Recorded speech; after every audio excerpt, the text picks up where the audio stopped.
దెబ్బలు ఆ రోజు ఇంతమంది సవాల్ ఇస్తుంటే నిలబడినాడు ఎవరు ఎల్లవో సట్ చేసుకుందా అని కొట్టినారు వాళ్ళు. ఆ రోజు అన్నం తిని బయట వస్తే అతను కొడుతుంటే నేను పోతే నన్ను కొడతారు. ఎవరే కానీ మనం తిరిగి చూస్తామంటే ఒక్కళ్ళాడు చిక్కేశారు. రే నిలబడరు రా, ఎంతమంది వస్తారో వాళ్ళు చూద్దామంటే ఒక్కడు నిలబడి వెళ్ళాడు. ఆ రోజు మేము నిలబడి దెబ్బలు తిన్నా. రే సంపుతారని ఏమైనా తగులుకుందామన్నా. నేను ఒక్కనే తగులుకున్నా. రక్తం కారిపోతుంది, పైన చుపక్క కట్టుకున్నా. అంతగా మగవాడు నిలబడితే ఈ రోజు ఏం లేదు పరిస్థితి. పార్టీ ఏం చేస్తుంది ఇప్పుడు? ఇలాంటి వాళ్ళు మాలాంటి వాళ్ళకే కాపాడకపోతే రేపు జెండా మోసాడు ఎవడుంటాడు, ఊర్లో ఎవడుంటాడు చెప్పండి సార్. ఈ పరిస్థితి తమ్మలపల్లి కాన్స్టిట్యూషన్ అంతా ఇట్లా ఉంది. ఎవడు సీనియర్ ఉంటే వాడు రగ్గొప్పుకొని అనుకున్నాడు. ఈ రోజు ఎవరు కొత్తగా వచ్చిన వాళ్ళగా వాళ్ళ ప్రిఫరెన్స్ వాళ్ళు గుడ్డలేము. వాళ్ళు ఇప్పుడు ఎండీ ఆఫీసులో పోతే మామూలు పోతే జైచాలంటే మీకు చేయొద్దు అన్నాడు. ఇదే పరిస్థితి. పార్టీ మేము కష్టపడలేదా? ఆ రోజు గుర్తించింది ఎవరు? పార్టీ మేమే కదా.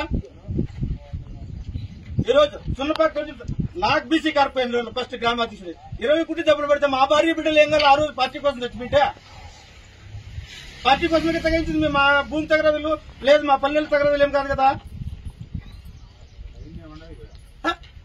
ఈ రోజు దొంగ నా కొడుకులందరూ వెనకాల వచ్చిన వాళ్ళు వచ్చేదిలా వాళ్ళ పనులు చేసుకుని ఈ నా కొడుకు ఏమైనారు అనేది ఆలోచన ఉందా? లేదు. పార్టీ ఈ టికెట్ ఇచ్చినారు కదా నీకు, కనీసం డబ్బు ఎవరు చేతికి ఇచ్చినా ఏజెంట్ ఎవరు కూర్చుంటారని చూసినారా? ఎవరు కూర్చున్నారు? లేదు. డబ్బు ఇచ్చిన 4 లక్షలు ఇంట్లో పెట్టుకున్నాడు. కష్టపడింది మేము టీక్ లేదు. ఆ రోజు భోజనాలకు మా సొంత ఖర్చులు పెట్టుకొని మా సొంత పని చేసినాం. ఈ రోజు ఎక్కడ న్యాయం ఉందే? మా వాళ్ళు ఎవరు? పాత వాళ్ళు ఇప్పుడు 7 ఉండవు. నేను అప్పుడు కూడా గ్రామాధ్యక్షుడు, ఇప్పుడు కూడా మా వాళ్ళు ఎవరు ఇప్పుడు ఈ రోజు కూడా గ్రామాధ్యక్షుడు తీయాలని లేరు, ఇంకోటి పెట్టాలని వాళ్ళు. ఎందుకంటే మేము సజాగా పని చేస్తున్నాం. నీతి నిజాయితీ ఉండదు మాకు. కొత్తగా వచ్చిన ఎవరో వైఎస్ఆర్ ఇద్దరు వచ్చినారు, వాళ్ళకి అపాయింట్మెంట్ ఇస్తారు. వాళ్ళు ఎస్ఐ దగ్గర కూర్చొని పెడతారు, ఎండిఓ దగ్గర కూర్చొని పెడతారు, ఎంఆర్ఓ ఆఫీసర్ కూర్చొని. మా పరిస్థితి ఏమే? ఇంకా దీనికన్నా పార్టీ లేకుండా కలుసుకుని గమ్మున ఉండాలంటే మా సిద్ధం చేసుకుంటే కష్టపడి బతాం కదా మేమా? ఇంత నీతిగా దిగజేస్తాను సార్. ఎందుకు ఇది?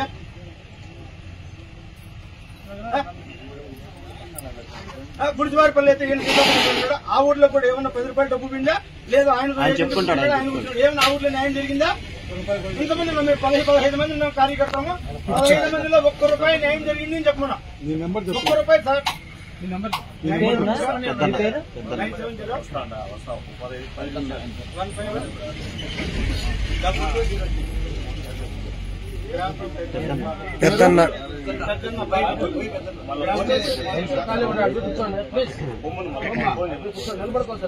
ఈ 15 మంది ఉండేవాళ్ళు మేము ఎక్కడ తొలగలేదు. ఇప్పుడు కూడా అట్లే న్యాయంగా కట్టుబడి ఉన్నాం. పార్టీ ఎంత వరుసగా పాపేపల్లి 15 మంది కూడా ఈ రోజు చెప్పినట్లుంటుంది, రేపు చెప్పినట్లుంటుంది. ఎందుకున్నామంటే ఒకటి నువ్వు రేపు చేస్తాం, ఒకటి నువ్వు పోతున్నాం, ఖచ్చితంగా పోతాను.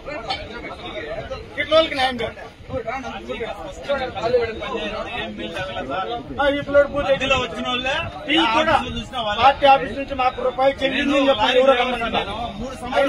2,000 మేమేమే 500 మంది 1000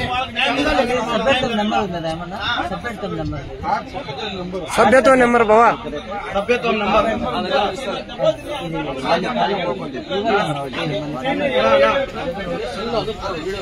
సార్. ఇది కార్యకర్తలది, పార్టీ కోసం పనిచేసిన వాళ్ళది ఈ ఆవేదన. నాకేమంటే ఒకటి, ఆయన మాజీ మండల అధ్యక్షుడు, ఈయన మండల అధ్యక్షుడు, ప్రెసిడెంట్ మండల అధ్యక్షుడు. వీళ్ళనిద్దరిని అడగండి సార్ ఒకసారి, వీళ్ళిద్దరిని పట్టించుకున్నారా అని చెప్పాలి. ఈ 1 సంవత్సరం కాలం మొత్తము వీళ్ళిద్దరిని పట్టించుకుని ఉంటే